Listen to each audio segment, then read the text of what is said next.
But yeah, we have an address from the great Neil Warnock, who has managed promotion from every tier of English football.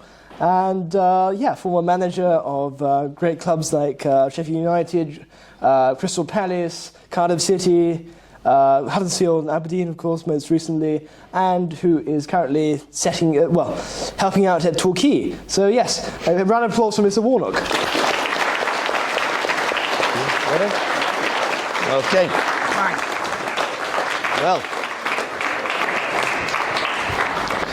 Well, I hope you can hear me. I'm not really planned much here because I thought I'd be in bed at 8:45, if I'm honest, when I come up. I thought it was an afternoon job. But it's nice to come here, and it's nice to stand up here, having been sat down next to Jerry for an hour and a half. I think you can realise why I'm glad to be stood up. But anyhow, I'm not used to appearing in such large crowds like this, but I have done one lecture before, although I have had a few myself, normally from referees. It's the first time that I've been up to Durham since the only qualification I ever got in life was I attained at Durham University, or some part of it anyhow. When in my 20s I actually passed my prelim coaching badge up here. That's the only thing I've ever won or ever done in my life. I didn't get any GCSEs or CECs or A levels, or that was where the rest of the family did that.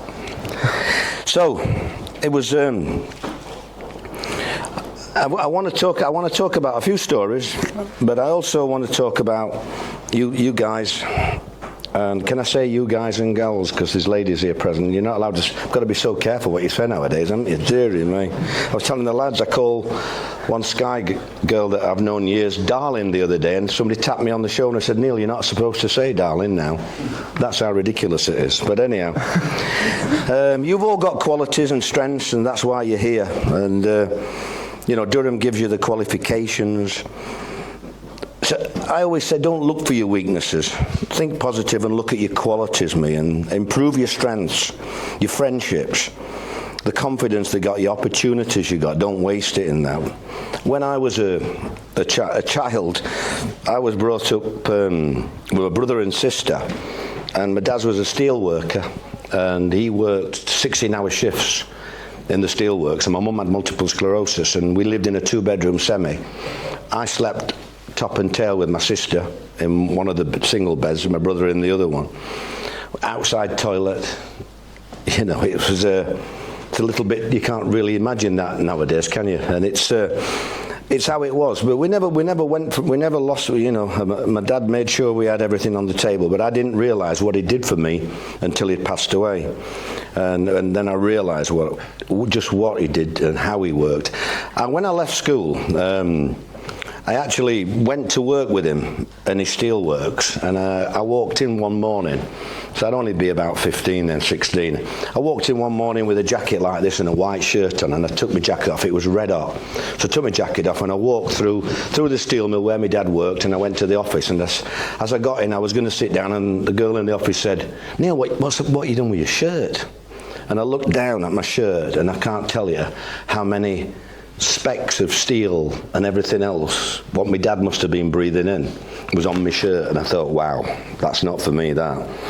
And I ended up, I left there and I went to a place called Birdall's, and I worked in an office with 20 odd ladies in that office. I wanted to be an accountant. I was good at maths, and I'll never forget it. I got to about 17 years of age, 18 just, and the manager of the office said to me one day, this will be yours one day, Neil. You'll have my job on £25 a week he was on. And I said, oh, right. And anyhow, Chesterfield offered me a contract, and so I went in to see him. I said, Mr. Highland, I'm going to have to leave. I'm going to Chesterfield to play football. What one? He said, why? He said, you know, look at the building here. This was like a castle, it was, but like this, down one of these here. He says, Birdall's will always be here. You're going to go for 1 year to be a footballer. He says, you must be mad. My job is there for you. I said, I've got to have a go, Mr. Allen. I said, it's something I've always wanted to do. So the gist of the story is, I went back there 2 years later, and it was closed down. And I've been in football about 50, 60 years now. So it just shows you that not everything is as it seems in life, and it's just how it went that way. I remember as a youngster at junior school, when they asked me, they asked everybody, what do you want to be when you grow up, Warnock? And I said, I want to be a footballer, Mr. Merton. And he said, no, what proper job do you want to be? I said, I want to be a footballer. No, I can't, you're not, come and see me after. And yeah, I went to see him after. He got the cane out and gave me 4 lots of cane on my backside. And that's how it were in them days. It's hard to imagine it now. You get prosecuted now, wouldn't you? But I got bullied at school. Lonely people now, the lads, I'm sure. And I smoked when I was 12, 13. I smoked to look big. I wanted to look big until I got caught with my football trainer, and he gave me such a rollicking. I never did it again. So, I think what we wanted to do with the upbringing was, we always wanted our kids, when you've had a upbringing, you always wanted your kids to have things better, and that's what we wanted in a generation. And so we always wanted them to have computers and phones and everything else.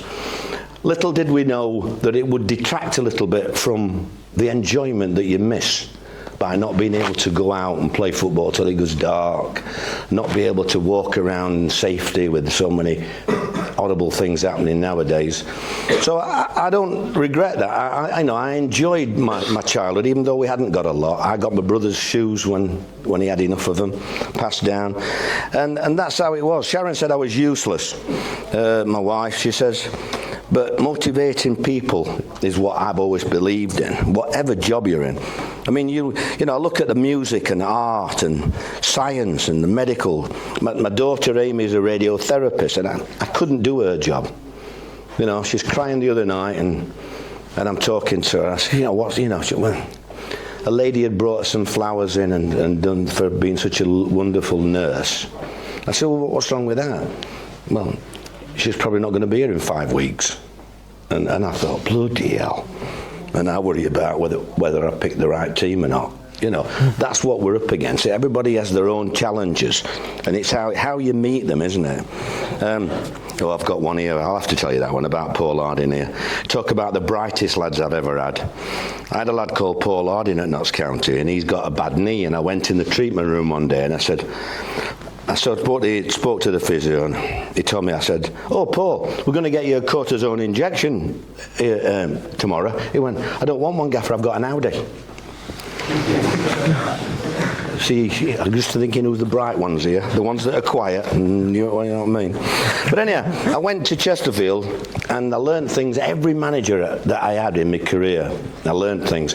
At Chesterfield, I'd been there a year, and I got a phone call on a Friday morning, and my mate, Terry Rose, said, I'm ever so sorry, Neil, to you. I said, oh, yeah, what? And I didn't know what he was talking about. He said, when did you know you were getting released? I didn't know. And I said, oh, I'm known ages, blah, blah, blah, on the phone, bravado and all that, and put the phone down, cried my eyes out. But I learned something that day that has been with me ever since, in the fact that if you've got anything to tell anybody, tell them to the face. Do it yourself. And that's what I've learned. Whether it's good things or bad things, be straight with them. Look them in the eye. That was the worst thing that ever happened to me there.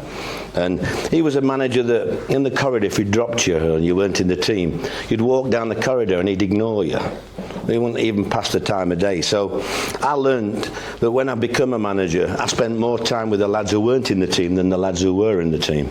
And that's what stood me in good stead. I went to Rotherham and Hartlepool. I actually won the Player of the Year at Hartlepool in 1972, and they presented it to me in 1999. I had to keep ringing them up. It was the only thing I ever won, and I thought, I'm not letting them off here. I kept ringing and ringing and ringing. 99 they give it me. And then I went to Scunthorpe for £3,200, which is a lot of money in them days. The manager there, Ron Ashman, he said to me, I remember him when he signed me, he said, Neil, we're second from bottom. He said, there's only one way we can go. And I proved him wrong. We finished bottom and got relegated. But then when I went to Aldershot, first time I'd ever been down south, and that's where I learnt a little bit about dressing rooms, culture and things. You know, they were heavy drinkers and southerners, and they didn't like the northerners, and there was a lot of things like that. So I didn't stay too long down there, and I went up to Barnsley. Jim Eiley was the manager there, a chap called Jim Eiley. I learned something else then. He just ruled by fear. And you get teachers like that, I would imagine. They pick on the youngster, pick on the vulnerable one. He never picked on the strong characters, always knew what he was doing, and hence why he didn't get success, really. I went to York City. At York, what I learned there, the manager made me captain for the first game of the season, and I got flu. So on the Tuesday, he said to me, I said, I'm sorry, Gaffer, I won't be all right. He said, yeah. Just go on Thursday to the doc and see what he says. And I went, and the doc said, no chance. So I was in my suit. He said, well, just go again tomorrow morning and come to the training ground. And I was, like I say, I was in my jacket and tie. And I come to the training ground, and he said, please, just start, Neil. I said, what do you mean? I said, I can't hardly run. He said, please, just start. And I ended up, we did set pieces in my suit with the team. And we went to Grimsby and got beat 2-0. And on the Monday, he said to me, Neil, I've got to say, you've got critics in the boardroom. I'm going to have to leave you out. That's all in 48. I said, I've played with flu, Gaffer. But all these little things, I learned things about people. And I ended up at Crewe, and everybody ends up at Crewe. There's nowhere else to go there. So then I started in my managerial career, and I went to Gainsborough Trinity, and that was how I got that gig. I realised one of my mates were playing for Gould Town, and they were playing Gainsborough Trinity, and he said to me, I ain't got anything to do, and I thought, I've got to get into player management, really. And he said, right, we're playing games, they've not got a manager either. So I went to the game, and I saw who was there, and the chairman at Gainsborough, he happened to come out first after. And I just pulled him, and I went up confident. I didn't let him ask me questions. I said to him, how ambitious are you, Mr. Chairman? Because I want to get into football, but it's got to be an ambitious club. And that's, he sort of fed up a bit like, and said, oh yeah, we want to do really well. We want to do this and that. I said, well, that's in my eye. That's why I want to become player manager. And they rang me up 2 days later, and I got the job there. And I went to Burton Albion after that. I only lasted 6 months at Gainsborough. I left of my own free will, which was unusual for me, really. But at Gainsborough, I learnt another thing at Gainsborough. We had a secretary director who was in charge of the whole league, really. And when I took the job there, somebody told me that this guy always tries to pick the team. And we hadn't had a great start. We were in the FA Cup, and we played a team in the FA Cup at home, and before the game he pulled me into this little boot room as we come out at Gainsborough. Before the game he said, Neil, are you playing this lad, Stuart Evans? A striker had signed from Rotherham.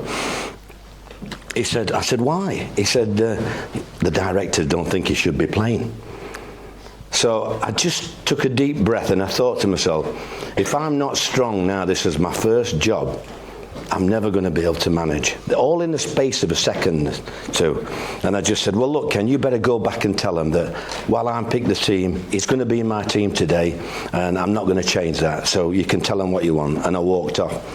And we won the game 2-0. And who scored both goals? Stuart Evans. And as I'm coming off, Ken Marsden pulls me.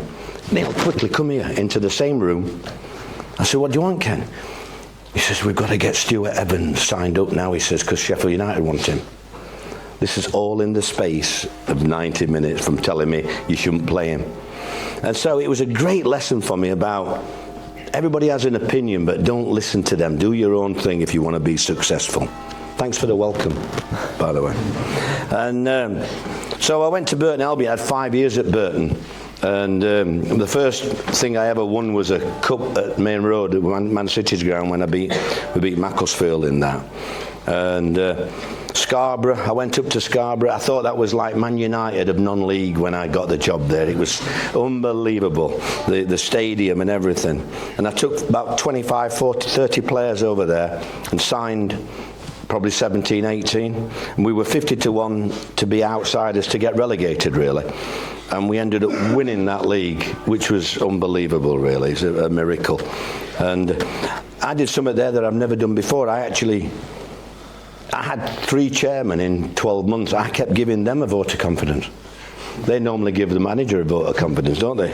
So the chairman, you know, at that particular time, we got into the Football League for the first time. I was a chiropodist then. I'd had a surgery in Sheffield. I enjoyed it as well. I enjoyed doing. I did my son's feet yesterday, an hour and a half, and I enjoyed that part of it, and having something to work at. It took me 2 years to qualify, 2.5 years when I was at Scunthorpe to qualify, but I did enjoy that. And of course, by winning the league at Scarborough, I had to make a decision. Do I stay in my surgery or do I actually go full time? And I ended up going full time, which was a blessing, really. I went to Notts County after Scarborough. I'd only been there, I think I'd been there 18 months. A new chairman come in, he wanted to do this, he wanted to do that. So I went to Notts County and managed to keep them up. And then we got to the playoff twice in 2 years. From the 3rd division, which is now the Division 2, we got to Division Sec 2, and then from 2 to 1, which is the Premier League, which is a remarkable achievement with a club like Notts County. I could have gone to Chelsea. The second playoff, when we played Brighton, I always did silly things, you know. One of my things, if we weren't doing well, was to have egg and sherry on a Friday morning. And I used to beat this sherry, I put this sherry in, and some of the lads, especially later on when I went to Huddersfield, this lad called Chris Billy used to be sick nearly every time he had it. But when we won, he knew we were getting it next week as well, because I was superstitious. And the second playoff, we always stayed at Wembley at the Hilton there when I did playoffs, and you're not supposed to go to the ground before the match, but we stayed there, and I went round on the Friday night, saw a guy there and gave him a few quid and said, could I bring the team round just for half an hour? He said yeah. In the following morning, and we walked across from the hotel. Everybody had the photographs on the pitch, and everybody to get it all a lot out of the way, because it was the first time some of them had been there. And then we went back to the hotel, and my assistant Mick Jones said to me, I've not seen him as nervous as this, Gaffer. We're playing Brighton. I said, what do you mean? He said, honestly, I've not seen him as nervous as this. I said, well, listen, I'll tell you what, leave it with me. So I went back to my room and came back, and I said to the IT guy, get ready and put that video on, will you, when I tell you. So give him a video, and we started doing, and I said, look lads, you look a bit nervous to me. I said, I don't know why, you know, it's second year. I know Brighton are a good side, you know, on paper they've got a good side. I said, but then look around this dressing room and what we've got in this dressing room. I said, in fact, put that video on for me, will you? And he put a video on, and we watched Chubby Brown for 40 minutes. And I said, we were going to watch their set pieces, but you don't need to watch their set pieces. You have a laugh at this, because we're going to go. When that whistle goes, you lot are going to show me how good we are. And we beat Brighton and went to the Division 1, which was unbelievable, a club at Notts County. I mean, at the other side, it's ironic. I was telling somebody while we were having a meal there that I could have gone to Sunderland as well, and the chairman at Notts County went up to see this Bob Murray and said to him, you're not going to pinch my manager, I don't want to blah, blah, blah. And so I didn't go there either. And I would have gone there, but the guy I played at Aldershot with, a lad called Malcolm Crosby, he was in temporary charge. and they were in the FA Cup. And I didn't want to jump on him. I like soft because I knew him and he were a nice lad. So I said to the chairman, I'll come to Sunderland then when you get knocked out of the FA Cup. And they got to the final. So I were on holiday when they got to the final. I never went to Sunderland either. But I got the sack 6 months later. And I remember saying to the chairman then it'll be interesting to see where you go in the next few years, you in Notts County. I said, because you've never had it so good and you think you know what you're doing. He was a plumber's merchant, this chairman. That's what he was. But they all think. He come to me one day and told me, why aren't you playing so-and-so? And I thought, no way is it. This has come from his mouth. So I let him talk on it. I said, Chairman, who have you been talking to about this? I said, because you don't really know about so-and-so. I said, who's that? He's your gardener. His bloody gardener he'd been talking to. And he's telling me to change my team because his gardener told him. So you do get all sorts. When I was at Notts County, on the other side of the river was Brian Clough. And I know you've not seen him, but you'll have heard of him, Brian Clough. He was the guy what I wanted to be when I become a manager. He should have been England manager, but he didn't talk the right language to the FA. He said how it was, and a little bit like me. Not I wasn't as good as him, but he let him know what he wanted him. But I had a couple of lunches with him, and my chairman, this Derek Pavis, he was on the Forest board, and they tried to get Cloughie sacked, got off the board. They tried to get him out of the way, and he knew that. He hated my chairman, and he used to say, I don't know how you're working for that so-and-so. I better not swear. Am I allowed to swear in here? Are you? Go on. Yeah. Am I allowed to swear in here? We're not recording this, are we? No. So, I'll leave it to you. So anyhow, I had a couple of lunches with him, and he was absolutely brilliant. And just to show how he was, when I was at Scarborough, we played their third team on a Sunday morning at Forest, and I took my son James with me. And we were poor first half, and I didn't see him at all. Anyhow, about 10 minutes from half time, I'm shouting and everything, and I hear this, young man, will you be quiet? And I look round, he's got his green jersey on, he'd just come in, and he would be quiet. So at half time I went down to the dressing room to give him a bit of a rollick, and I told James, stay out here and see, I'm just going to say a few words, and come out about 10 minutes later, and I couldn't find him anywhere. You know what it's like with parents, and I panicked and ran here, ran there. Then I saw Brian's secretary. I said, you haven't seen my little boy anywhere, have you? She went, yeah, he's in Brian's office. What do you mean? So I look round and he's coming down. You won't remember Crackerjack, you lads, but it was a quiz programme where if you answered a question right, you got a prize, and if you could carry it until you dropped it, you had all the prizes you could carry, and there were cabbages as well. And he's walking back down this corridor from. I said, where have you been? He says, Brian's office. He invited, and I've never called him Brian. Mr. Clough, I called him, but my lad, who was about 4 years of age then, calling him Brian. And over the period, I met the physios and that of Forest. Some of the stories they told me, they were just amazing. One of my favourites was Stuart Pearce went down injured. About 10 minutes to go, and they were losing 1-0. And the physio runs on, and John Hazelden, and he's concussed. So he runs back to Brian, and in them days there were only one sub, I think, and they'd used it, no subs left. And he said to Brian Clough, Gaffer, he said, Stuart's concussed. He said, he doesn't know who he is. He said, we'll have to bring him off. He said, fuck that, John. He says, put him back on. Tell him, send him up front, tell him it's fucking Pele.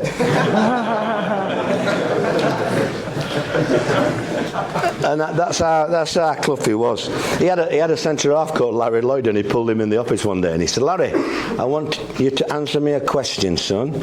Larry said, and Larry were a bit thick. Yeah. And he said, tell me, do you know anybody that's won 2 caps for the country on the same day? Larry says, no, I don't know anybody. He says, well, the answer is you, son. You're first and you're fucking last. He said, Another one that really I used to love was when he rang down in the morning when he turned up early, which he didn't normally turn up early. He rang down to the boot room and he said to some young lad after YTS lad answered it, and he said. He says, young man, bring me a cup of tea up to my office straight away. And the young lad says, bollocks.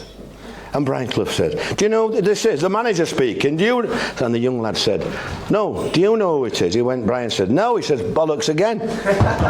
And they never found out who he was. Never. And he said to me one day, do you know, I've been reading, every day in the paper you read about the evils of drinking. He says, do you know what I'm going to do, Neil? I said, no, what? He says, I'm going to stop reading. And that was Cloughie to a T, that, in that respect. Some of the managers that I did, I remember my 1000th game was against Arsenal. Arsene Wenger at the Emirates. And anybody Arsenal fan here? Yeah. Be careful what you wish for. Everybody wanted Arsenal out and then they were terrible for years. But at least they're coming back now, aren't they? Diving about and cheating all the time. But anyhow, don't let's get into that. So my 1000th game was at the Emirates, and Wenger hated playing against me. Absolutely hated playing against me. And before the game, we were on the centre circle. People said he wasn't sociable, but he was sociable. I mean, I've read his book this year when I was on holiday, and I wouldn't want to be like him. He just dedicated every moment of his life to football. From 8 o'clock in the morning to 10:30 at night, 11 o'clock, watching videos of every country around the world. I thought it were quite sad, his book. But anyhow, this 1000th game, he has me on, we go on the centre circle before the game. The lads have gone in, and I'm looking around. It's a new stadium, it's fantastic. And Wenger is massive. He was up here. And I'm looking up at him, and I went, fucking Arsene, look at the dugouts. I said, they're 50 yards apart. I said, you'll never hear me today. And Wenger just looked down at me like that, just as like that, and says, and then he looked at the dugout, and then he looked right across to the other dugout, and then he come back nice and slowly, and then he looked down at me again. He went, Neil, you will find a way. and the one time I really loved it with him is, we only had 3 subs. I never had a goalkeeper on the bench in them days. I used to put Jaggy Elker in goals if anybody happened. I used to have him training. Anyhow, Paddy Kenny, second half, first 10 minutes, pulled his thigh. And I had to put Jags in goals against Arsenal, second half. And then this Christian Nade picked the ball up on the halfway line and ripped the centre half, Davis, or something like that. Went past him like he weren't there. Seaman come and he put it in the corner, 1-0. We ended up winning 1-0 with Jaggy Elker in goal. And after he's in my office and he's moaning about the physicality, about this, the referee. He moaning about everything, Arsene. I said, Arsene, I've done my best for you today. I put a fucking centre half in goal. And you're still moaning. And that was how it worked. But he changed the whole philosophy about football, did Arsene. He brought in nutritionists, dietitians. He did everything, all the IT, all the video equipment, and that was his forte. And everybody had to catch up. You know, I've always been called a dinosaur, but I haven't survived as long as I have without moving with the times and getting into these things. Because if you don't move with the times and do these things, you've had it. You've no chance. So it's interesting when I look around at the modern day, and I watched the other night. Who was it the other night? And I'm watching a game, and a team's losing the other night with 10 minutes to go, and they take a short goal kick and they pass it to him, and then they pass it to him, and then they close down, they pass it again, goes by, ends up going back to the keeper, who has to kick it quickly because he's being closed down. And that is the modern way of playing football. I shake my head, mate, and I think, what on earth are they doing? I told one of the lads today about Russell Martin at Southampton, and a similar story to a lad called Glenn Hoddle, who used to manage as well.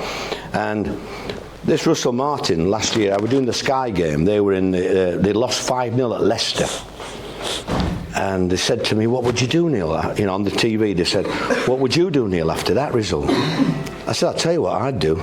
I'd take them all out for a Chinese, me. Have a few drinks, and then give them a couple of days off, and get ready for next weekend, or put it all behind you. Would you?" So I said, "Yeah." So anyhow, I didn't realise that Russell Martin had listened to me, and he took him for an Indian because he said he couldn't get a Chinese anywhere, and he apologised a bit. When I saw him at the playoff final, somebody sarcastically from Southampton brought me a Chinese takeaway menu out their inside pocket, but Russell thanked me. And similar, Glenn Hoddle was at Swindon when I was at Notts County, and we won 2-1 there one night. We only had 10 men, a man sent off. And when I saw him after in the boardroom, Glenn Hoddle, I said, "Hey, Glenn, we didn't play bad, did we?" He said, "Oh, Neil," he said, "I've got them in tomorrow. I'm going to run the bollocks off them tomorrow." I said, "Because they haven't ran today at all." He said, "So I'm good. They're going to come in, and at 9 o'clock and all, not 10:30. Get them in early, blah, blah, blah." "Are you really?" he said. I said, "Yeah." He said, "Well, what would you do after that?" I said, "I'll tell you what I'd do, Glenn. I'd get them in tomorrow at lunchtime, and I'd take them for a Chinese." I said, "And I'd have a few drinks, because tomorrow," have you seen the weather forecast tomorrow, Glenn? "No." I said, "It's windy, it's fucking raining. You'll come on, you'll start doing free kicks or things, the ball will go over there, somebody will make a cop, you get more frustration, you'll end up going absolutely daft. And you don't need to, because you're not a bad side. We're better than you today, and we're a good side, us." Oh, would you? So anyhow, they won 5-1 on the Saturday, I think. And he texted me straight away saying, "Thank you. I didn't take him for a Chinese. I took him for another, whatever it were, a Cantonese or something." These are people that are top coaches and top managers. People look too deep really into things at times, and that's not just football. That's into everything. That we're talking about Ten Hag, whatever they call him. And I mean, no disrespect. The first time I saw him, how could he motivate anybody? Hey, really? I listened to him and I'll go to sleep.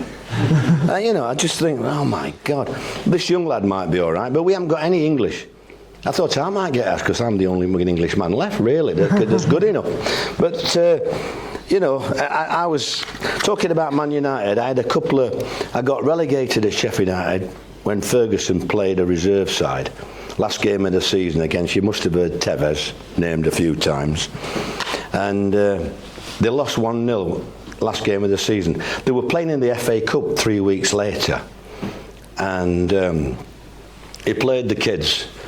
And he rang me on the Sunday morning, Ferguson. Said, "Neil, I'm ever so sorry about that." He said, "But we did well. We had 20 corners. We had so-and-so, so-and-so. We had so-and-so, so-and-so." I said, "Alex, do you know when they picked the team sheet up and there were no Rooney, no Ferdinand, no Ryan Giggs, no Scholes, how do you think they felt?"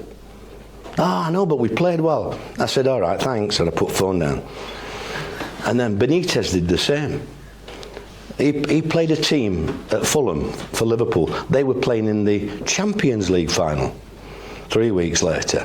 And he played a reserve team at Fulham, and Fulham won 1-0. They would not have got another point. They were the worst team in the league, Fulham. And he played this team. If I tell you, I think there was 2 lads who played in the team who played for Liverpool again. Everybody else was nobodies. And he played this team and they lost 1-0.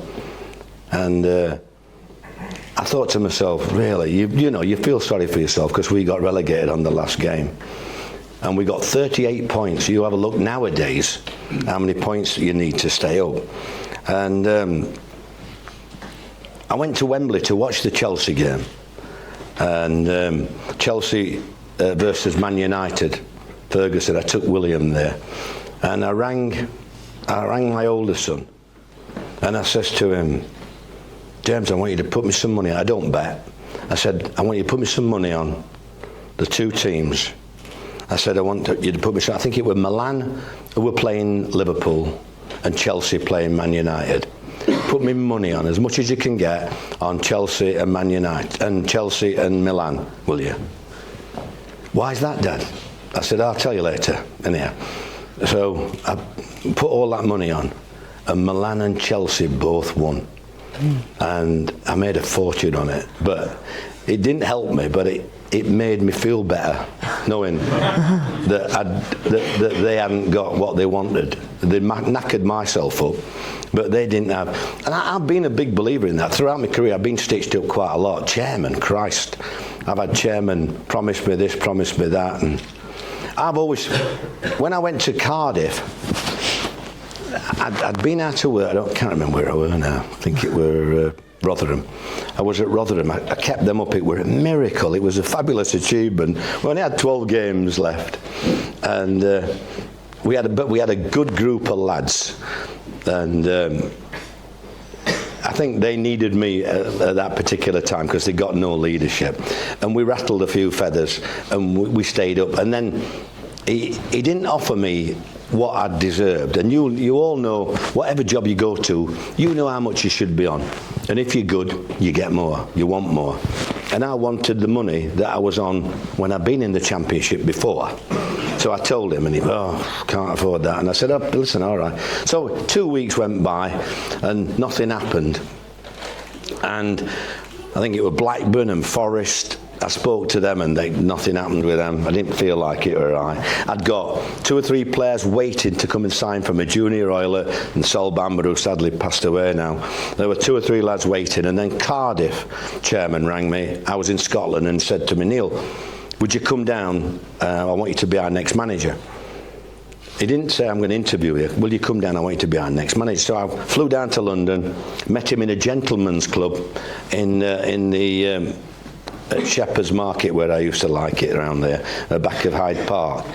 And we're having breakfast, and we're talking, and he said, just want you to have the job, Neil. I don't want to interview you. So we never talked about money at all. And he said, I'll just go and speak to Vincent, who was in Malaysia, the owner. So he come back, and he knew about Blackburn, and he knew about Forest, talking to me. And he said to me, Neil, Vincent wants you to sign something. I said, remember, I don't do things like that. I said, he said, what do you mean? I said, look, shake my hand. I shook his hand. I said, I'm from Sheffield. That's my signature, that. I said, that won't let anybody down. And he said, do you mind signing? So I've just picked a serviette up off the table. I will be your manager, and signed it and give it in my serviette. And we had a laugh about it after, because it wasn't about money. I'd been stitched up at Palace with the guy who's there now, promising me this, and when he got rid of me because it would have cost him a few quid if he didn't get rid of me that day. Never in the bottom 3 when I was at QPR in the top flight. Got rid of me because Mark Hughes took over. His agent were telling everybody what he were going to do. He ended up spending £300 million at QPR.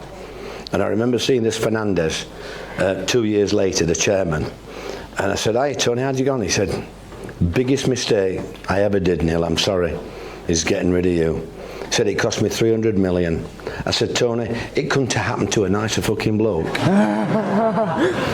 And that was Tony Fernandez in there. So yeah, they both stitched me up then. And you don't forget, I always think what goes around comes around, mate.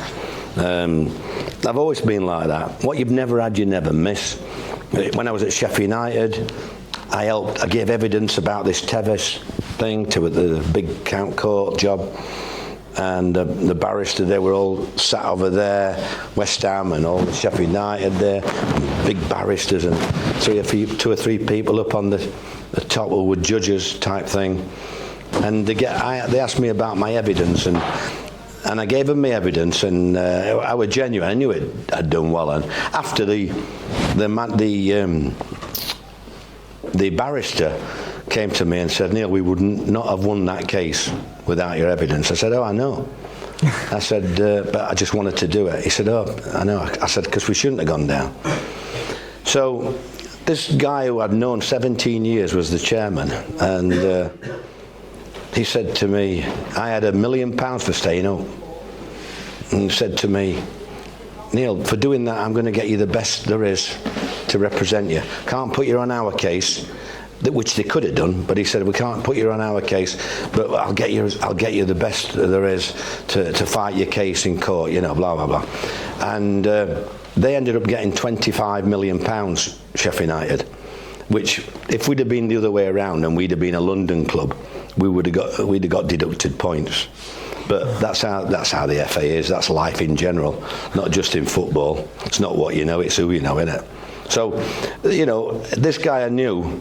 So I get a knock on my door probably a week later, and I open the door and there's somebody your age knocking on the door.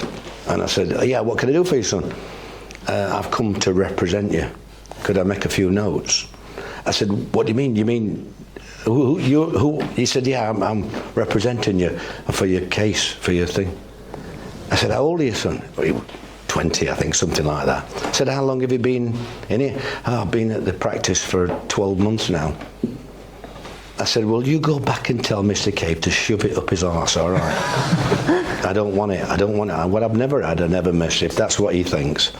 And, you know, you live with that. I don't know how people can. But I think when people have money, sometimes it takes it away. You know, you forget.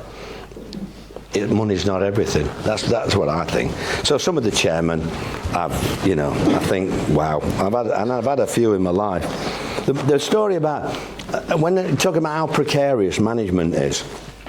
There was a guy just coming to the end of his career, a big centre half called John McGrath. When I was coming through, when I was at Burton Albion, and I had a meal with him one night, and I said to him, how is it about football management? What do you think about football management? He said, well, I'll tell you what it's like, Neil. He said, when I took over at Port Vale, he said, this chap showed me round. He said, he took me down at Port Vale. I don't know whether you know, but it's decrepit and it's falling to pieces, and no Port Vale fans here, is there? So it's going through this corridor, wet. It was wet and damp, he said. And he showed me round the corner, round another corner, round another corner. He says, and we got to my office, and he says, this is your office, John. And he said, outside on the wall, there was a blackboard. And the blackboard said, manager, and underneath in chalk, John McGrath. I said, what was wrong with that, John? He said it had a wet sponge at the side, ready to get me. He said, ready to take me. He said, that's how precarious football management is. He said, you could be gone tomorrow. And that, you know, stood me in good stead, that really. And so, in my career in that respect, it was, I've had good ups and downs, but the players that I've had, I've nurtured them from, I've never had what I call a good side. I've never taken over a good side. I've always had to build it.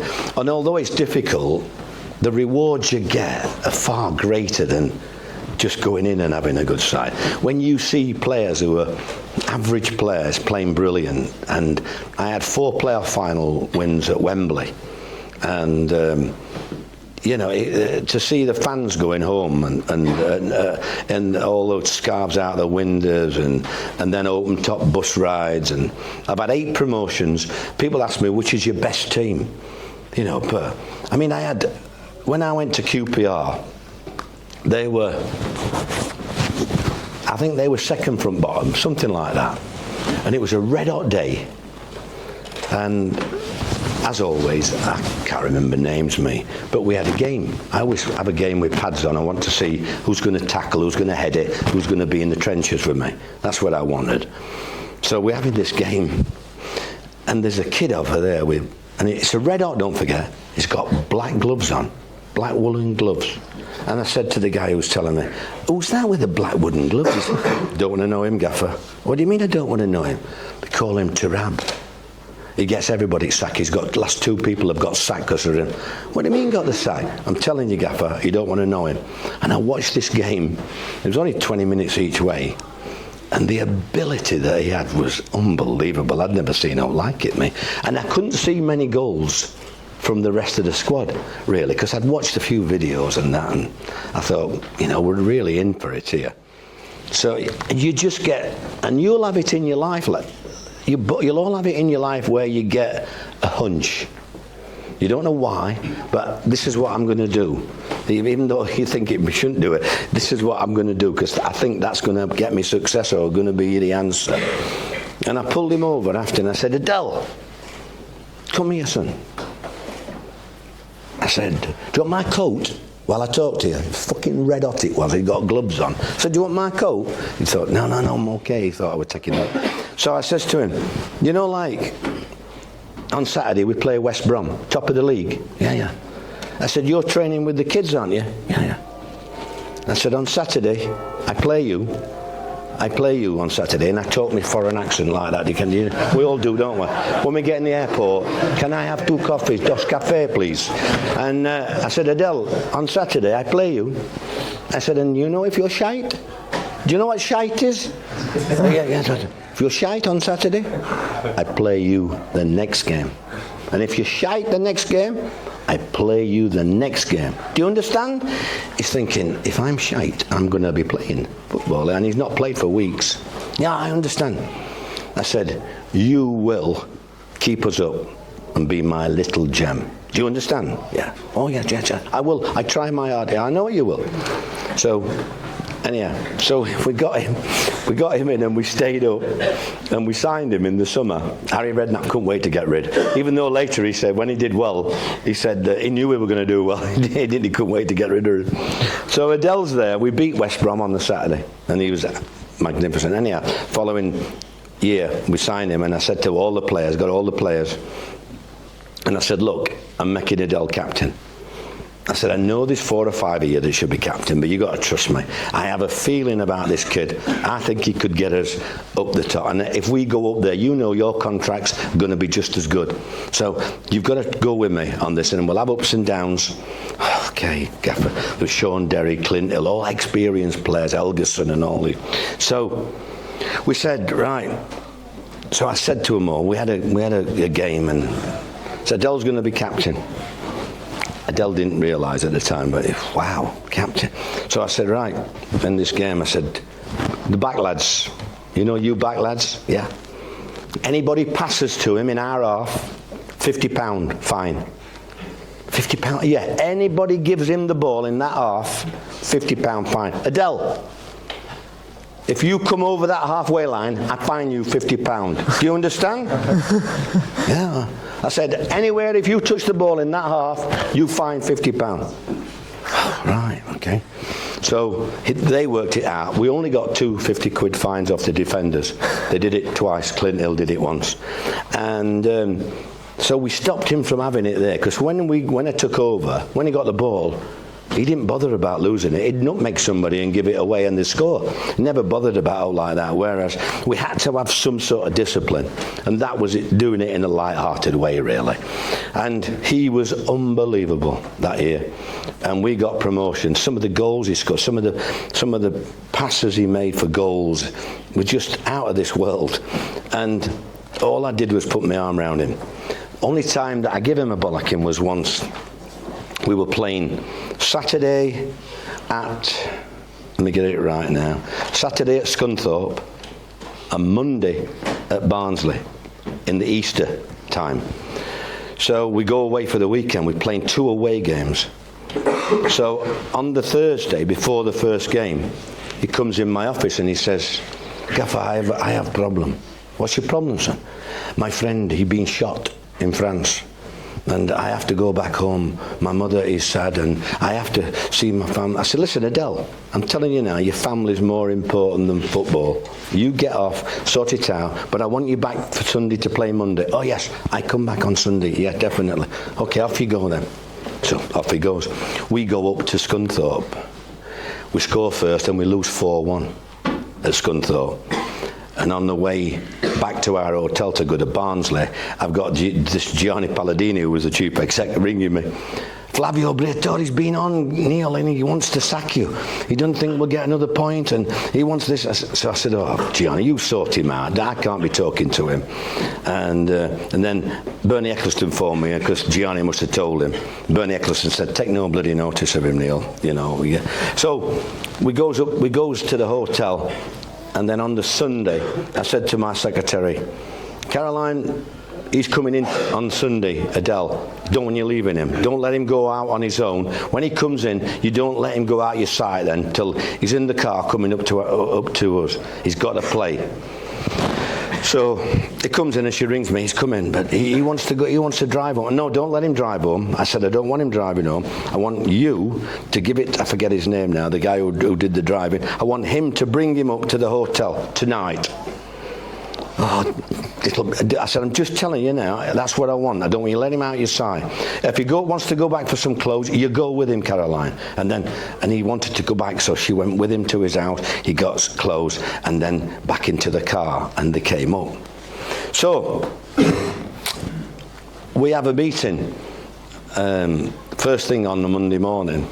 But before that, I'd had a phone call. Could I go down and see somebody in reception? A policeman. Oh my God, what's happened now? So I go down, and on reception, this policeman's there. Mr. Warnock, yeah. He said, I have. This has been found in, I think he said Southampton. This has been found in Southampton. It's one of your players.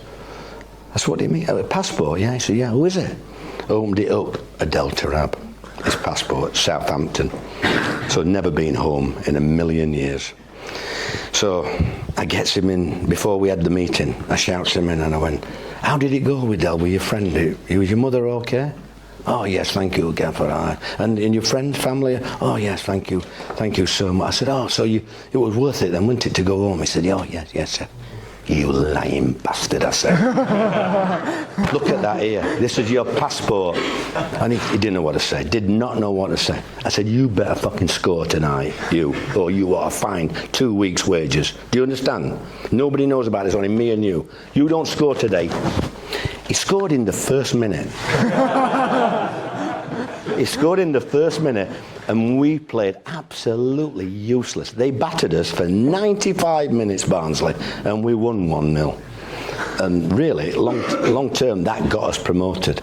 That. And I never told anybody else about that. None of the players, nothing.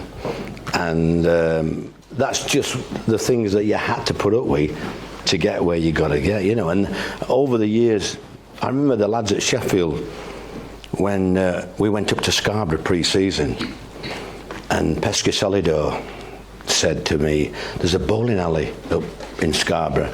Gaffer, can we, some of you heard it, can we have a game of bowls? But I used to work at a bowling alley for 12 months when I left the steel thing.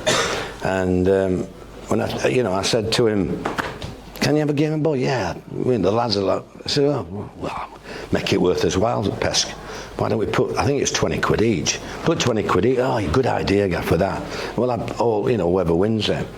So they didn't know I'd worked in a bowling alley, and I taught bowls for about 12 months.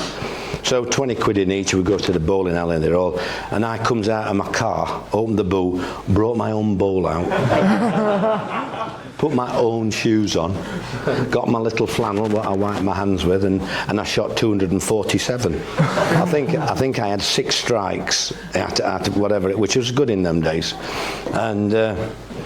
And Pesky said, and I didn't tell them till after when they give me the money. And it did go down well in the history, that, because we had such a good group at Sheffield United. Little things like when we went to Scarborough, we'd all have a pebble on the beach and make a round circle and chuck the pebble, and whoever was the furthest away had to go and run in. I sent him in the sea to have a swim in the kit. And poor old Michael Tong and another lad, I can't think of it where now. They'd lost, they were too far away. They ended up going into the sea, and the lads all clapping them and that. And I know it's stupid little things like that, but that's what got that togetherness going there. And it was, just amazing to build these teams out of nothing. And then when I started doing this, the Rotherham, as I said to you, when I got a call from Cardiff, the Rotherham guy came back to me before I went to Cardiff and offered me the money, but I realised it wasn't the money then. It was the opportunity to get my 8th promotion. And I knew that Cardiff had got a decent squad, but they just needed help, really. So that's why sometimes money's not everything in that respect. And it's just been good looking at the teams that I built. When I went to Huddersfield after Rotherham was the biggest achievement of my career. until I went to Huddersfield. Huddersfield took over as the biggest achievement. Huddersfield. I can't remember whether I went to Middlesbrough before that, but I went up to Middlesbrough once again. COVID was on. COVID was on at Middlesbrough, so that was before. And it was bad. Everywhere was bad. And I thought, this is my opportunity to be the television, to make people laugh at such a horrible time. People were dying all the time, everywhere. And I thought, I'm going to make people laugh in my press conferences. And it was hard for me at that time. And I thought about all these things. And I did really try my hardest on that. And it was an amazing, amazing time. And we got out of trouble next to the last game at Reading. No crowd there or anything, no atmosphere. And then I built a team which I thought should have got promoted when they sacked me. And it just shows you, when they sacked me, I got stabbed in the back with a manager that's, where is he now? Back at Sheffield United, isn't he? He was behind my back trying to get the job for 6-7 weeks beforehand, and eventually this chief exec who I never got on well with, he talked Steve Gibson into giving me the Hevo. And this is the guy, Steve Gibson promised me the week before he was going to support me, because I said to him, I need your help. If we're going to get promotion, Steve, I need your help. I'm not getting anything from the chief exec, so I'll help you definitely. And then the week later we're at West Brom and I get a phone call at 10 o'clock saying they're going in a different direction, which to me was criminal. They should have gone up that year. We've got a good team that year, and they've not gone up since, even though they have a good decent team and they spent a lot of money. But anyhow, I went to Huddersfield and we'd got 10 out of the top 12 to play, and we were 5 or 6 points adrift, and they said it was impossible. And I knew quite a few of the players, but we hadn't got any leaders like when we had at Rotherham. So I had to work on a few to talk a bit more, but we got them working on together. And we escaped on the penultimate game. We had some fabulous results. I think we went 11 games, and the penultimate game was Sheffield United. And we won that, and we ended up being safe there. And that was just... Then the new people come in, Americans, and they offered me a fabulous contract. And so I said yeah, until the end of June just gone. And then we lost 4-0 to Norwich at home, and the goalie threw 3 in. And we didn't play bad. But anyhow, it's 5 minutes after the end of the game. He's on Twitter from America. He's on Twitter from America, and he says, I'm so embarrassed for you supporters. I'm so disappointed. You deserve better than this. And this is like 5 minutes after the end of the game. So on the Monday, they said to me, you're opening, obviously Kevin's disappointed. What would you like to say? I says, well, I was disappointed, if I'm honest, on Sunday when I opened the papers. And the 2 strikers that I wanted this season were both scoring for other clubs in our league. And the midfield player that I wanted got man of the match for another team in our league. And he never spoke to me again. He just fucking sacked me. So I got paid till June, so it was good, really. And that's why I went to Aberdeen. Don't ask me why I went to Aberdeen, but it seemed a good idea at the time. And but you never know what's coming around the corner, do you? I mean, I remember my son going to university, James, and I remember he rang me. He rang me 6 times. He had a year off, whatever you call it, time out or whatever. And he rang me. 5 phone calls. He rang me from the top of the Empire State Building. He rang me at the Grand Canyon. He rang me at the whitewater rafting. He rang me when he was skydiving. And he rang me when he ran out of money. They were the 5 phone calls I got from him when he was at uni. And I think, although it was business studies on his degree, I think it was lagers and beers that he studied. And he did have a great time. But what I was saying to you is, don't let money take over your life. Because you meet a lot of friends and acquaintances. If you get one good friend in your lifetime, you've swum the channel. And I mean good friend, not acquaintances. If you get one good friend, look after him, because you don't get many. If you get more than one, I think you've swum the channel, I do, honestly. But good health and happiness for me is far more important than material things. And that's why I always say that. I know parents are, stick in the muds and we're not up to date, but we want our kids to have what we never had, But as a parent, if I had a choice of my son or daughter getting qualifications or having good health and happiness, I'd always pick good health and happiness. And as I said to you, I never got any qualifications, mate. But what I did have is I got the sack 3 times as a player, and I wanted to show them what I'd got. I'll show you what I've got. And I went elsewhere and did well every time I got the sack. So you've got to take an advantage in life. Sometimes you have to take it. You don't have to waste it, and you don't have to have regrets in that respect. But don't succumb to temptation and I have pressures. Everybody has pressures, exams and things like that. But I think in life in general, there's obstacles that you've got to overcome. But there's always a way out. There's always a way out, no matter how bad you feel.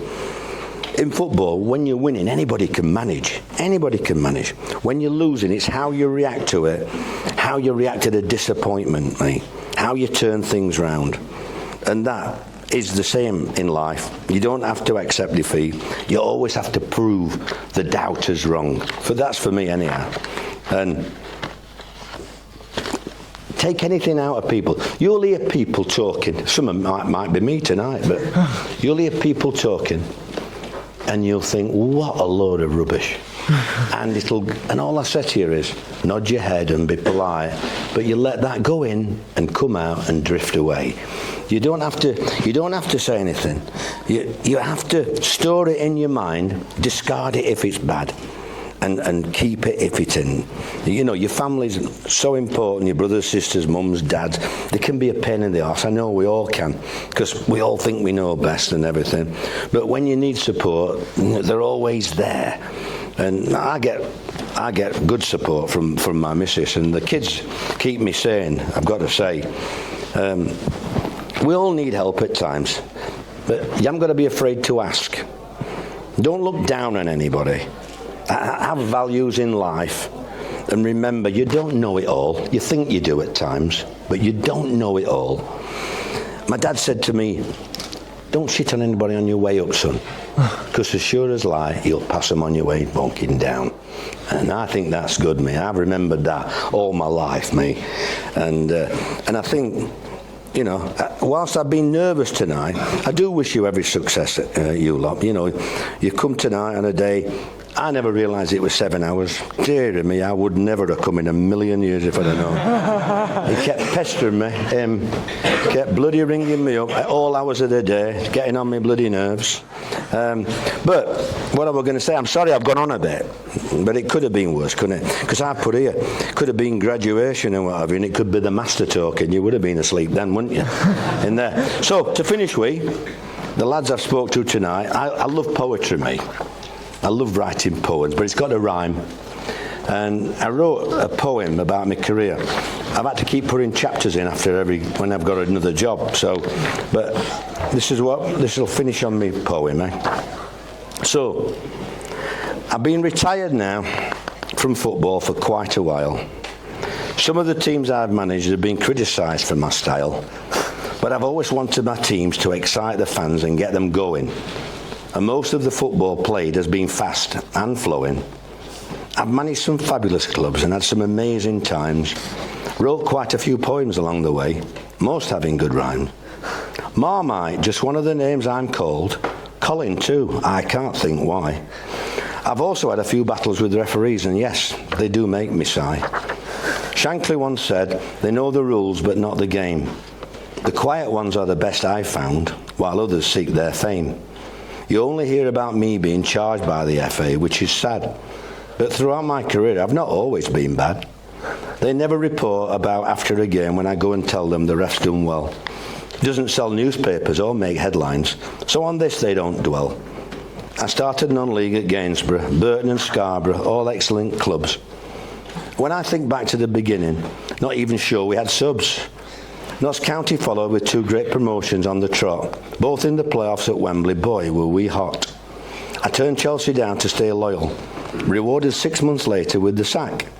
So I then went to Torquay for 16 games to get my career back on track.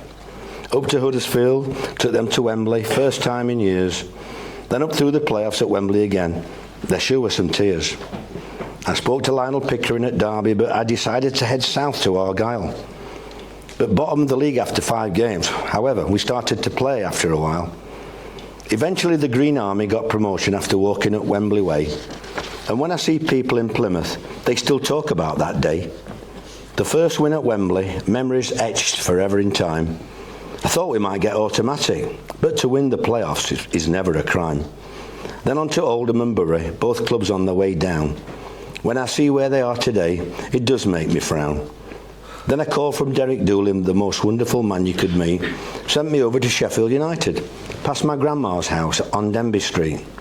Growing up as a kid, the Blades were the love of my life. I had over 7 good years on board, a lot of happiness with a little strife.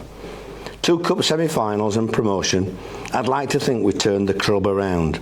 New training base, modernised stadium, it really is a wonderful ground. But fate turned against us with a harsh relegation to follow. I tried to put on a brave face, but it really was hard to swallow. But a call to come and help me please from Simon Jordan turned my head. I never thought I'd love managing in London. In fact, it was something I used to dread.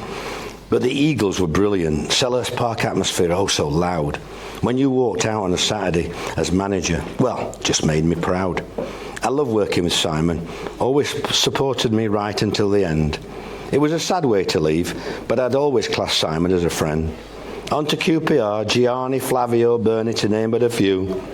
Very close to relegation, but we got them out of the stew. Gianni was funny, helped me a lot and always made me smile. We wanted to run 100 yards, but it felt like we were running a mile. Then I met Tarbs, who changed my philosophy on football at a stroke.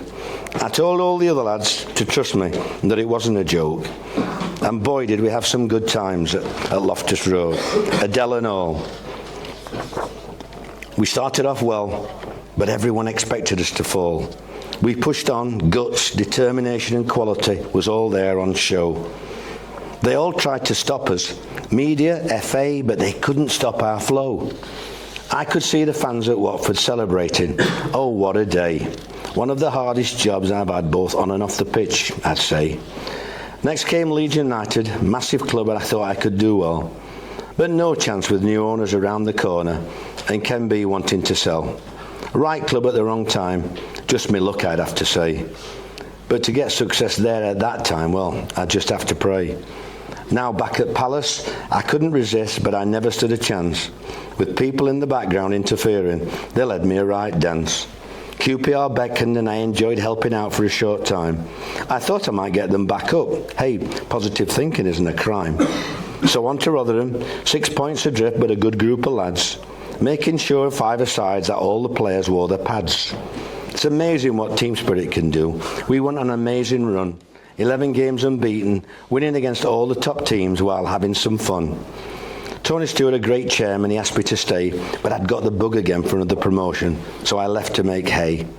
Didn't know where I'd go for months, just wanted a chance to gain that 8th promotion, and if I did, oh, you'd see me dance. Cardiff it was, agreed over breakfast with Mehmet, the place I'd go. But first we had to stay up before we could put on the show. And boy did we do that. The club united at last, great place to be. Bluebirds flying high once again, leaving everyone else at sea. Promotion was wonderful, happiness in abundance and joy all around. The town was buzzing, you couldn't wait to get to the ground. The Premier League was cruel, decisions went against us and were oh so bad. And then the Emiliano tragedy. Everyone was oh so sad. I don't think I recovered at Cardiff until I was leaving. It seemed to me all the time that we were just grieving. Then I got a call from Stevie G to go and help them out. The pandemic was on us. The pandemic was on us all, and I felt it my duty to shout. Zoom calls to the press to keep all our fans happy. and in the know. Nearly 2 years of this, it dragged on and on, oh so slow. But I built a good side, as good as any I've had. Some great professionals there when I left. It was sad. Live shows on Twitter, till a call out of the blue. And Dean Oyle says, Neil, please come and get my Huddersfield town out of the stew. So up Rooney and I go to try and stop them going down. Tried to get all the fans behind them, chanting, come on up the town. It seemed an impossible situation, but we had so much belief, and the results started to come. Wow, you could sense the relief. We gradually began to catch up all the other teams, never getting carried away, but survival was in our dreams. Our penultimate game was promoted Sheffield United up at our ground. What a night with a 1-0 win and safety confirmed, joyous celebrations all around. Then the news we all wanted, new American owners had bought Dean out. They asked me to stay instead of the ship. Yippee, I wanted to shout. I thought we could push up the league, but I didn't last long. Another direction, they said, so I had no time for a swan song.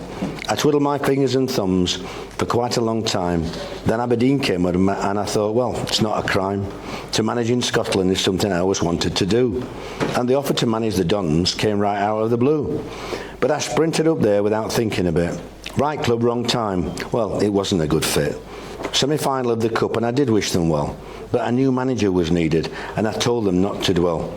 So home I came, and I finally called it a day. And now I'm off helping Torquay, without any pay.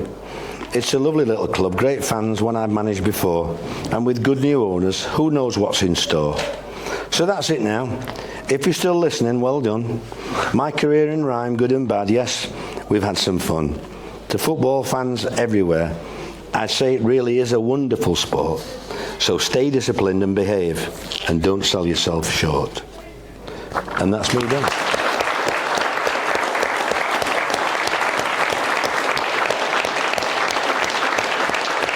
Is that my water?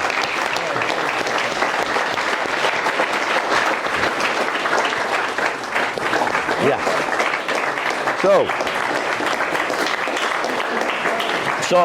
I have enjoyed tonight. I do think, you know, when I look round now at you lot, I think what an opportunity you have. And you've heard about my childhood and bringing and what I went through. But I envy you all. But it's not everything, you know, you might get the best qualifications, but it doesn't mean a thing if you don't put it to work, you know. But you've all got gifts. And you've got to find what gift you've got. And you won't have found it yet, some of you. But it'll come in the next few years. Because you're our future. You're our future. And I think it's in good hands, mate, at the minute. I met quite a few of you today. All right, Kerry's, he's one of them, isn't he? But yes. In general, I think what you've got here is something special, mate. So enjoy it in that respect. Work hard, all over, and keep in touch. Keep in touch with each other, the ones that you are friends with or socially, because it's great to know there's somebody around the corner. You'll be all over the country, all over the world, some of you. But I think it's lovely to have somebody that you can pick the phone up to and have a chat, because everybody has bad times.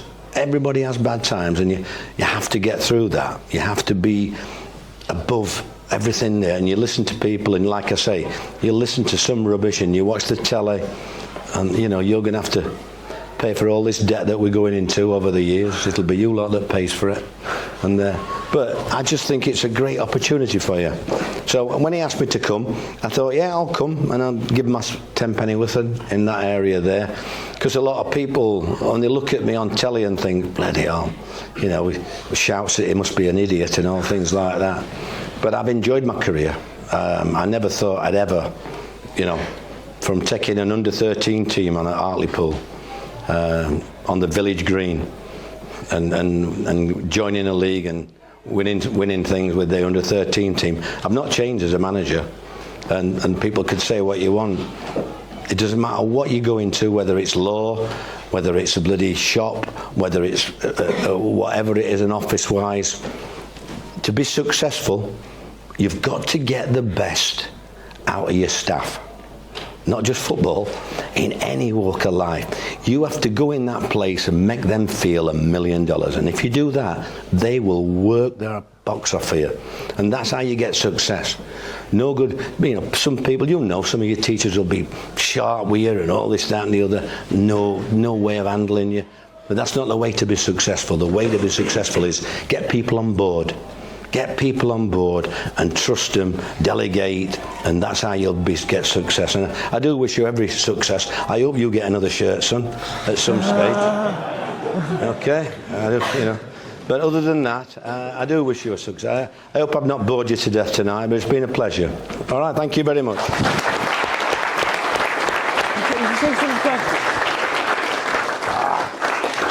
Take some questions. Sorry? Take some questions. Yeah, of course I'll, yeah. So, obviously, I'm afraid I have to ask the first question. But, of course, my club, Southampton's not doing very well in the Premier League.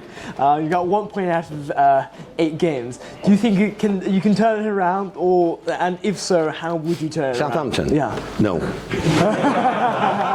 No, they're down. What's the next question? No, they get relegated. Only because Russell will not change his philosophy, and you might say it's a good idea, but it's all right. Championship, most teams you get away with passing out from the back, but when you come up against your top teams in the Premiership, there's no weakness in the Premiership. Physicality. The Championship, I love the Championship, and it's a difficult league, but the Premiership, they're all big, physical, and they can all play. And close you down, and Southampton close. I'm thinking when they play Liverpool and places like that, they close you down, and when they get the ball, they score. So I can't, unless he changes his philosophy, and I don't think he will, if I'm honest. Well, on that point, because today you see, all these newfangled stats, analysis, XG, that sort of thing. I mean, so how would you compare, if it's a choice between XG and, your missus's dream last night? I think with stats. How would you pick? When I was at Middlesbrough, only a couple of years ago, innit? I wanted to bring a lad in who he came on trial. He was going to India. A lad called Duncan Watmore, and I wanted to bring him in, and he came training with it. What a lovely lad. And I said to him, I'll get you a contract, just bear with me a little bit, because the chief exec did not want me to do well, not in a million years. We tried to sign a striker, and he never offered the money. He didn't offer till it was too late.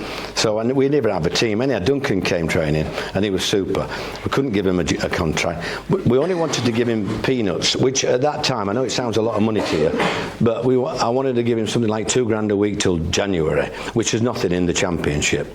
And they said no to me, and I couldn't get an answer. He was there for 4 weeks, and I said to him, Duncan, I'm going to take you on next week, I promise you. So I said to the chief executive, why don't you want me to take him on? Neil, his stats don't add up.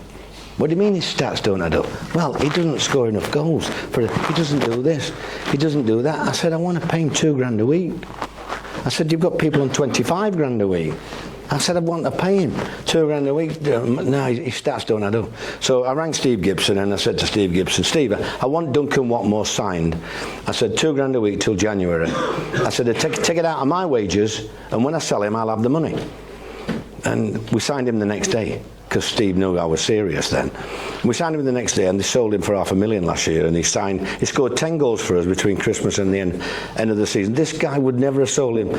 And the guy he listened to, this Sam on his bloody computer, and two of them, in the room, he used to have lunch with him, and I was after a left back. And I went in and he said, we've got the left back, Neil. I said, let me have a look. So we sat down. Within 2 minutes, I knew this kid couldn't defend. He got done. He'd ball watched for once. He couldn't tackle. So I said to Sam, hold it there about 4 or 5 minutes in.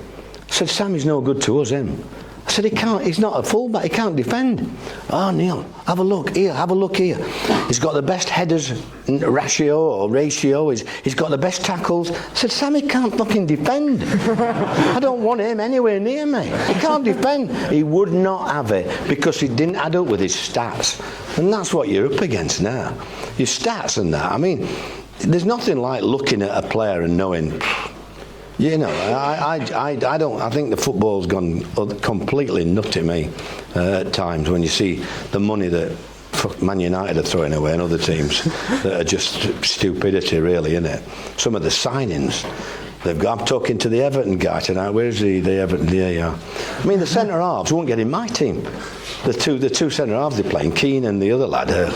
How do you say it? Tarowski.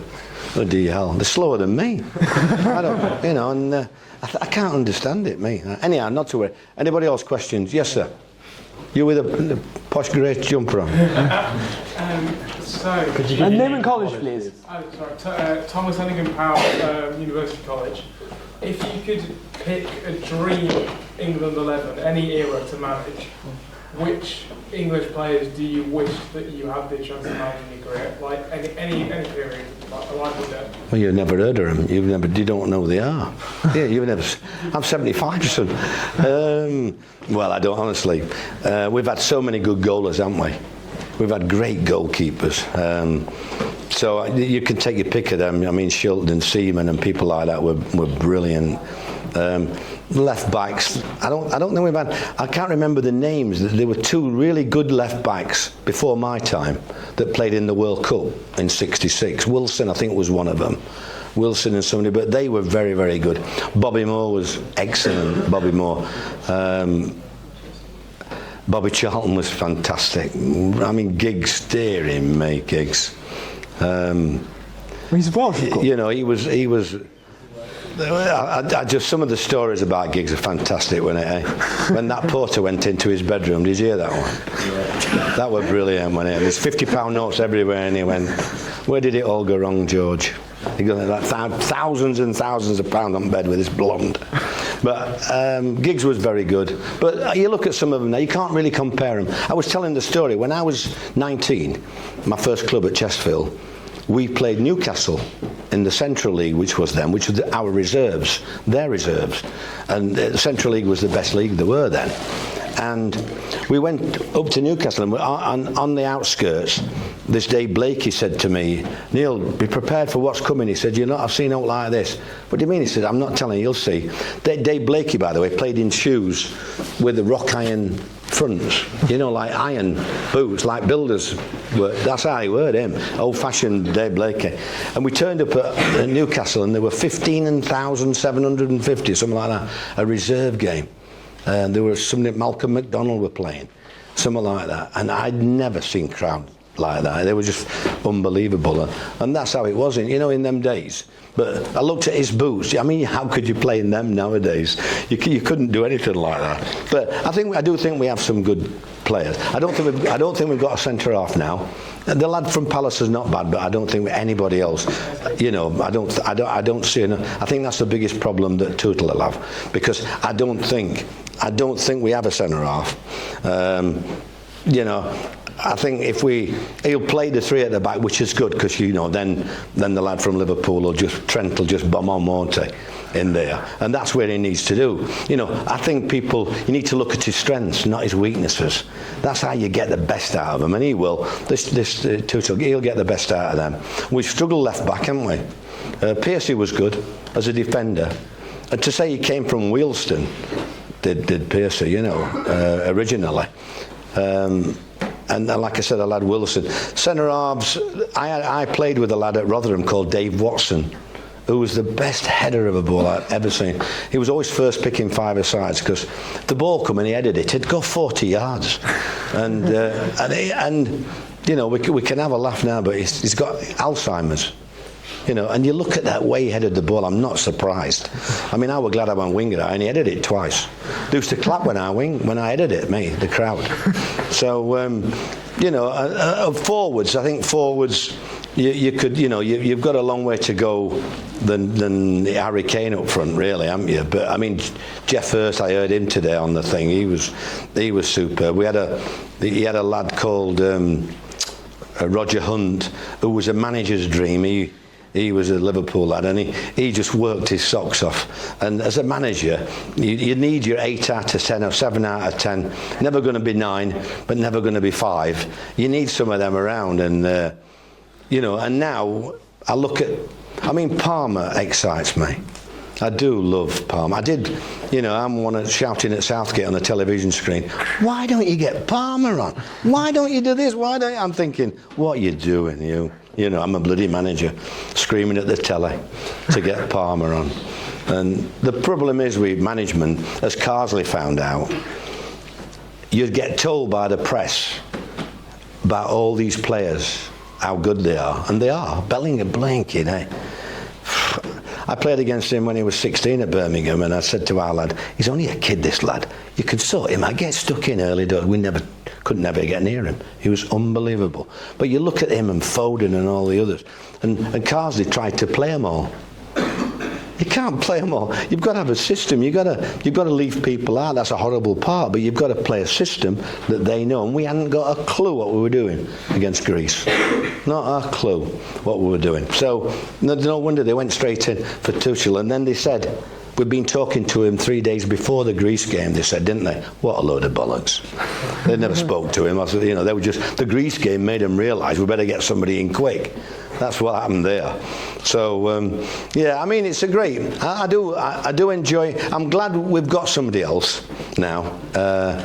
He has a renowned winner. He's only going to be here a year. He'll go back into managing in the club managers. He'll have a go, and it not bother him about the critics. Our critics are that terrible, you know. Our journalists are absolutely. When I first started in the game, I used to say to the journos, I'm going to tell you something now, off the record. And it were off the record. And then probably 15 years ago, all of a sudden there's a group of young lads come in. And it weren't their fault, but the editors were telling them, obviously you've got to get a story. You've got to do something else. All of a sudden, I was telling people things, and I'm looking at the headlines, and that done nothing to do with the story. The headlines were the editor's idea. And for me, I couldn't work in an industry like that. Not when I've got to lie to keep making a living. So I feel sorry at that time for the Tuchel, but I mean, took a drop in wages really to take England on, hasn't he? Could have got more at Man United, I think. So you know, he'll be back. But there weren't no English coaches. You know, and football has changed a lot now. The coaches like Carsley and all the others that are coached from school level now. All they teach you is how to pass the ball, keep the ball. Nobody teaches anybody how to win a game. And it's so different to win a game than to keep possession. How many teams do you see now having 60% and lose 3-1? That makes me laugh, honest. At 60% possession. Plymouth played last week and had 65%, never had one shot on target. I just don't see it, mate. If I'm manager, I have to enjoy watching my team. When I first started, my dad, I said he was a steel worker, and he used to come home at 2 o'clock, having worked 16 hours shifts. And he used to come and get a quick shower. Are you ready? Come on. And we used to run down to this terminus to the bus stop, get a bus down to about half a mile from Bramall Lane, and we used to run up, and we used to know people on turnstiles. I used to get under the turnstiles. Dad would pay, and then we'd walk up this hill at the back of the Cop. It was like Mount Everest to me as a young kid. It was bloody hellfire. Then you'd smell the hot dogs. Then you'd look through the gap, and you'd see the green grass. And it was so exciting to me. And I want my team. And I had the wingers. There were wingers and strikers. And it was exciting, everything. And that's how I see football. I want people who pay to come in. And my fans, I want them to go home thinking, wow, even when we lose, have a go. You know, don't come away and think what we could have done, what we done. I've always said, let's have a bloody go, you know, and get crosses in. I love tackles. You know, my first game, my first training session, they have the pads on. My lot, whoever it is, all through my career, get your pads on.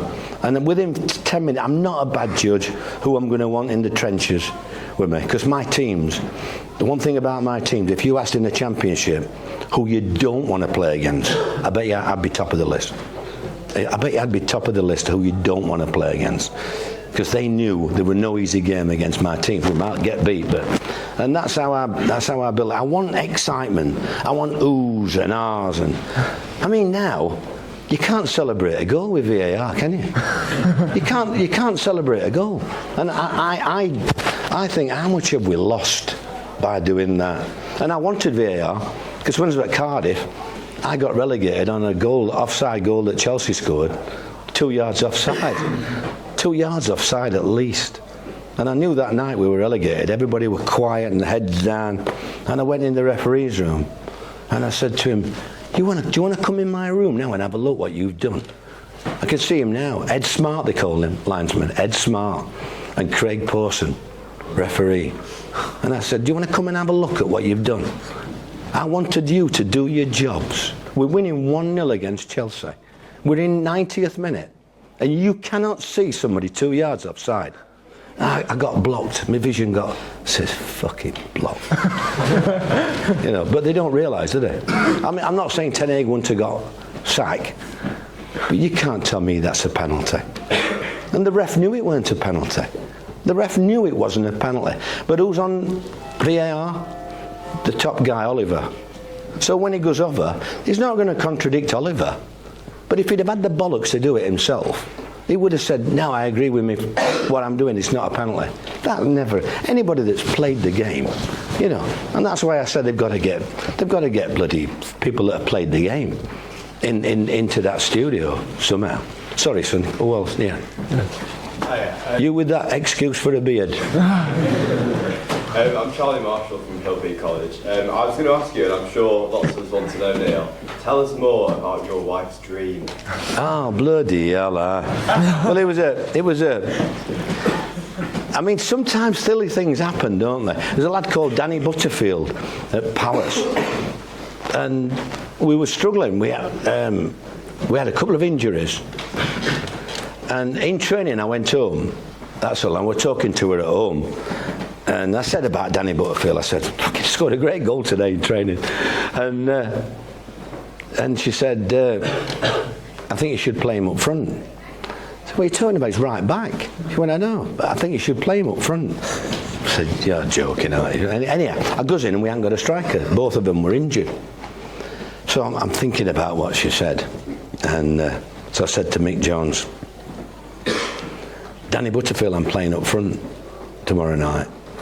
He said, are you all there, Gaffer? Have you been drinking? I said, no, honestly, I've not. I said, I'm going to play Danny Butterfield up front. And so I called Danny. I said, Danny, you think you're a bit of a striker? Because all defenders think they can play. Goalkeepers think they're centre forwards. They're all the same. So I said to Danny, I'm going to play you up front tomorrow night. Is that all right with you? Just run around. Just try your best. Oh, yeah. And he scored a 12-minute hat-trick. Left foot, right foot and header in the first half. And I didn't tell that story to them because I thought they'll think I'm fucking daft them. But it's only like when I was at QPR, I used to drive around Richmond Park on my electric bike. Right? I used to love going around the park. And if I went off track a little bit, a couple of times I'd come up and then all of a sudden in front of me where the camera is, there's a big stag comes out of the bushes. And I would think, and I said to him, well, would you fucking drop him or what? What are you doing here? And tell me what you do. And I swear to God, he went like that, the old stag. But that's silly things like that is what I do. I just like, you know what I mean? I do silly things. Don't ask me why, but I just thought, well, we haven't got anybody else. I'll just try it. And hat-trick, bloody hell, he never live it down. I think it's the quickest hat-trick still at Crystal Palace. That was another good club. Anybody else? Yes, sir. You with the cricket jumper on. Did you prefer... Sorry, can I have your name and college? Elliot Harris, Hatfield. Do you prefer Millmore or New York Stadium? Millmore.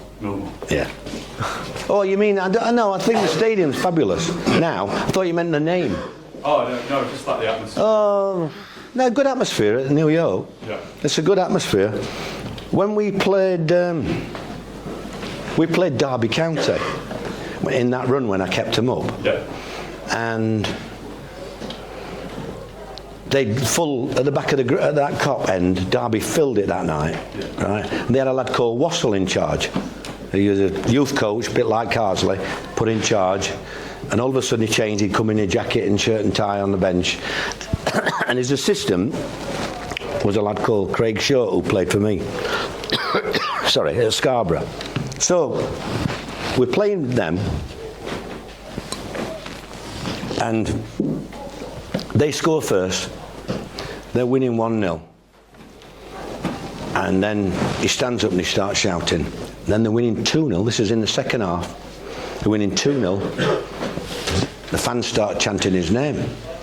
And he's waving to them. And I'm nudging Mice. Look at that fucker there, look at him. 2-0 down, and he's waving to the crowd. 3-0. Oh, they're milking it like you'd never seen. Anyhow, 83rd or 4th minute, we had a lad called Best, I did. And he scored a goal 84th minute, so 3-1. 90th minute, and he still stood up there then, 90th minute, he sat down in his dugout and we score again, 3-2. 93rd minute, we equalise. Everything's gone absolute, can't even see him anywhere near this, and we missed this chance to win it and all. 3-3. And I said to Shorty, he says, I know, Gaff, I know what you're going to say. I said, fucking waving to the crowd. Who does he think he is? That's all. But good atmosphere there. They got behind us, really got behind us and helped us stay up at Rotherham. And a good club. Yes. And the last 3 questions, please, by the way. Oh, this is so hard, this, isn't it? Go on, you sat opposite me, haven't you, tonight? Yeah.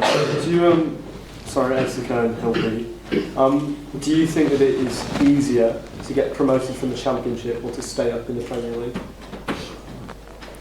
I think it's probably easier to get promoted from the Championship. I think it's the weakest one there's ever been this year. I think, you've only got to look at Sunderland, 5 points clear, to know how weak it is. We haven't got any Sunderland fans, have we? So no, I think anybody can beat anybody this year. I think that's probably only because when you get up, it's so hard when you get up. You don't realise how fit these lads are in the Premiership. They're all big, strong athletes, and whether you like it or not, I think it was it Gary O'Neill the other day. He wanted to say what I've said about 5 times now. And I think Townsend said on TalkSport the other day, Neil Warnock mentioned this weeks ago, referees, whether they do it psychologically or not, if there's 50,000 fans chanting at them, automatically, subconsciously, they give in. They'll go with the big teams. The decisions that they get is unbelievable, but it's human nature. I don't think they're bent. I just think it's human nature. I think they just want to go to, because it's 50,000 people. Same with linesmen. I watched the linesman last week at Torquay, right? And the ball comes down. The kid looked offside, right? Well, he were close, touch and go, but he didn't flag. He kept his flag down, ran down to end. The fans there were 3,700 and down that side. They give him hell on when he come there, and he gets to end, and he shoved his flag up quick, and they were never, I don't think it were offside, sorry. And I'm thinking, he's done that because of the fans. And I think that's what happens in the Premier League. Ferguson said to me, I went up to his office. We played. Well, let me tell you 2 stories. We played Arsenal in semi-final at Cup, and we played them at Old Trafford, and they were playing them on Tuesday after, and they had to Arsenal had to beat them Tuesday after. And I said to Arsenal, to thank Ferguson, we'll kick shit out of these for you. We'll make sure on Tuesday you're all right. And I said to him, he said to me, how do you want the pitch? I said, what do you mean? He went, Arsenal. Ping it around, he says, they want short and wet. I said, fucking long and dry then. So we had it long and dry, us. And we should have beaten. We kicked hell out of them. And Vieira were injured. He didn't play on the Tuesday. And Man United got a result and won the league. And but that's how certain things are. I think we played them at Old Trafford, and we got beat 1-0. And a lad called Shelton, he's died as well. A lad called Shelton went through. The kid chopped him down, and it's a penalty and a sending off. And big centre half it were, and so Rob Stiles, I remember all the names. Rob Stiles was the man. It was the referee. And never give a free kick. And they waved it on and all that lot. And I said to Alex, I went up, we come and have a glass of wine. I went up and had a glass of wine, and I went, Alex, what about the penalty? The sending off? He went, aye, Neil, he said, you didn't get them here. And you don't get them there. They're just human nature. They're cowards, really, in a way. And that's why You know, I've no time for them. When I finished 2 years ago, they were the worst championship referees I have ever seen. And then I look now and they're all in Prem. I cannot believe it. There's a lad called John Brooks. Oh my God. There's about 5 of them now, and I think, how the hell are they in Premier League? They must sell some raffle tickets that these referees do. I've never seen that. Like, go on. Quick, lad, I'll try and answer them quick. Hugo, Time is it? Helby, what was your best night out as a manager or player? I can't remember that one. I think it was at Torquay, actually. We used to play Torquay on a Friday night, and when you're at Rotherham, a place like that, so you had to stop over after the game. And you used to go down there, it didn't matter how you went on it, and they called it Shippy, what did they call it? Shippy Manor or something like that. And we all got in there after the game. Oh my goodness me. I'm not being, I know you can't say things like that, but the ladies there, they were like 3 or 4 to 1. It was like Nottingham. Unbelievable. So even the ugly ones pulled, you know. So it was Torquay probably. Very intelligent question, so you should go far, you.